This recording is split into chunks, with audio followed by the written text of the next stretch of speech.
Hi class, welcome to our second video for this week, and this is on the mass communication research traditions, which really the fact that it's on mass communication is somewhat inconsequential. I chose it because it discusses the three research traditions that are essentially similar to the major veins of research that we talk about in the communication discipline as well. So, social science, interpretive studies, and critical analysis. And as I mentioned in the earlier video, in the Keaton reading, she discussed qualitative and quantitative both under the umbrella of social science. But this particular reading discusses social science and quantitative research as being more aligned, and says that qualitative is what Fink and Gans would call interpretive studies, and then the third tradition being critical analysis. So, for starters, looking at quantitative or social science, these authors say that social scientists measure, and this is coming to us from page 115, so the very next page toward the bottom, it says social scientists measure attributes and look for central tendencies and variation. So they're looking for measurability. Interpretive researchers are looking at holistic meanings and also looking at things within their specific contexts, looking more individualistically and finding out more like observations. And then critical scholars are looking at values, judgments, and criticisms.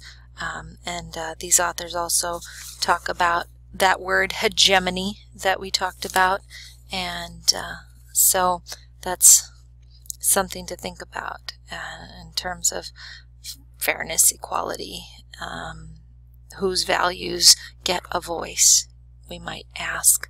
We're not going to talk about ontology this week, but we may revisit this reading some other time. But since you already are familiar with the idea of epistemology, I did want to speak to that just a little bit. Epistemologically, the more social scientific or quantitative scholar would say that knowledge is created through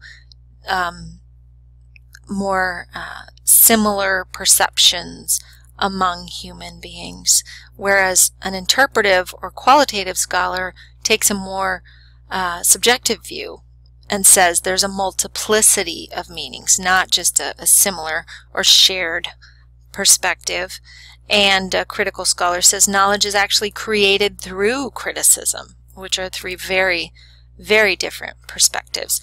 And then toward the bottom here, where it talks about theory construction being an important part of each of the three traditions, it says that social scientists are more into the prediction and control aspect of things, and interpretivists or qualitative scholars are more into explanation, and critical scholars are more into emancipation and change. Then it talks about the types of sampling, where social scientists are the only ones who are really that interested in probability sampling because generalization is their goal. So we have to make sure that they do have a representative sample, whereas a more interpretivist scholar, the scientific or probability sampling isn't the norm because they don't need a large sample, can't really work with a large sample to get the kind of richness and depth that they're going for. And the same is true for a critical scholar. In fact, with a critical scholar, a single case study tends to be more the norm. We're actually going to skip a couple of pages down to page 121 about the findings of this content analysis. Oh, here are the journals that were discussed, and some of them are broader, more general communication journals, like Communication Monographs, Communication Theory, Journal of Communication, and the Quarterly Journal of Speech. So they're not all actually just mass communication, and so that's interesting to note that even though this piece is more mass comm driven, and does come from Journalism and Mass Communication Quarterly, that the pieces that are sampled aren't all particular to the mass comm discipline. I thought that you would find it interesting to note this is actually a really common criticism of mass communication pieces in general. It says oh, I got to go down to one more page here. And it says the majority of cases in each tradition were found to have no theory. Here's another one of those fun dinner table or dinner party words. They're a-theoretical. And that makes you sound really smart to say that these pieces were a-theoretical. 63% of the social science pieces, 83% of the interpretive studies, and 69% of the critical articles. But one warning about that, a lot of the interpretive studies were probably grounded theory. They were probably actually trying to build theory from the ground up. And so they may not have mentioned theories that were already pre-existing. And so that is one of the warnings that the authors give later on, is that they might have actually been miscoded by the coders. And that's one of the dangers of content analysis, is that your coders are only as good as your categories and your training. The way that it was set up to look for pre-existing theories may have caused some of that high number there with the interpretive studies. And then 69% of the critical articles, that actually makes sense, that they might not have already been based on a pre-existing theory. But that is kind of surprising, 63% of the social science pieces there.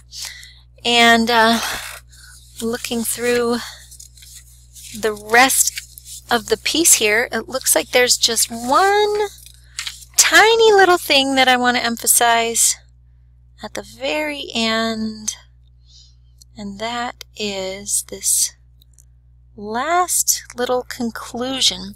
In fact, just a little bit further here, I love this last paragraph, and I think I'll probably just let you read that for yourselves.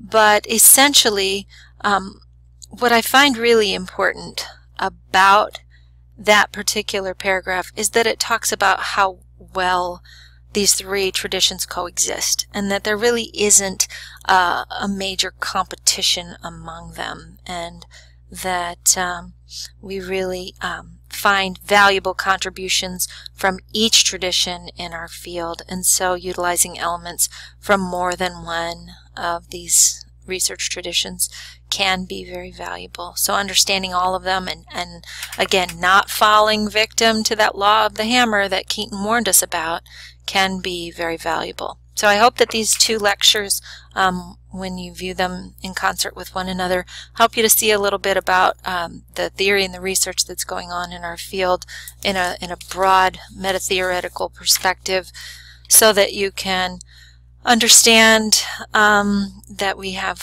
some various dynamics going on in our discipline, that all of them can be valuable in theory building, and that there is a very important connection between theory and research.